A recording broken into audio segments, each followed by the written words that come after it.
Welcome to Proverb Minutes. And how can any of us express the insight of vision? You know, we can only see a minute part of the spectrum from 7,000 angstroms up to 2,500 angstroms.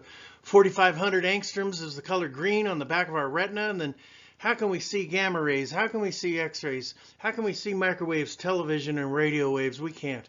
We can't see the eternal presence of the light. Can anyone see beneath the surface of the sun and perceive the truth of that vision? Well, it's a challenge, isn't it? Exodus 33:20 says, "But he said, you cannot see my face, for no man, no creature shall see me and live," because it is God that's given life. So how can we possibly see God himself and live when he's created all life? It's just, it's not only humanly impossible, but it's also impossible for all of his creatures, because can you see your Father's face before you were born? Of course not. Let us continue in faith that we have a great God that surpasses anything we could ever perceive, imagine, or have come to know. Let's give thanks for that, because he is the all-powerful God.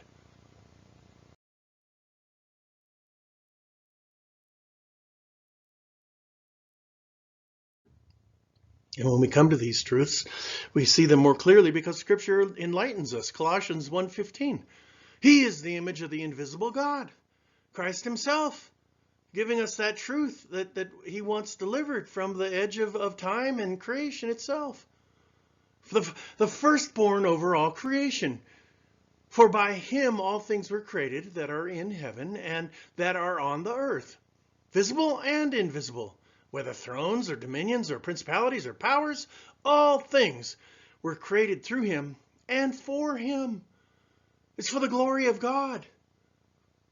And he is before all things, and in him all things consist. And if we're not consisting in God, brethren, if we're only on a pathway to extinguishing experience and life into the darkness, woe to those that would lose their lives because of lack of faith.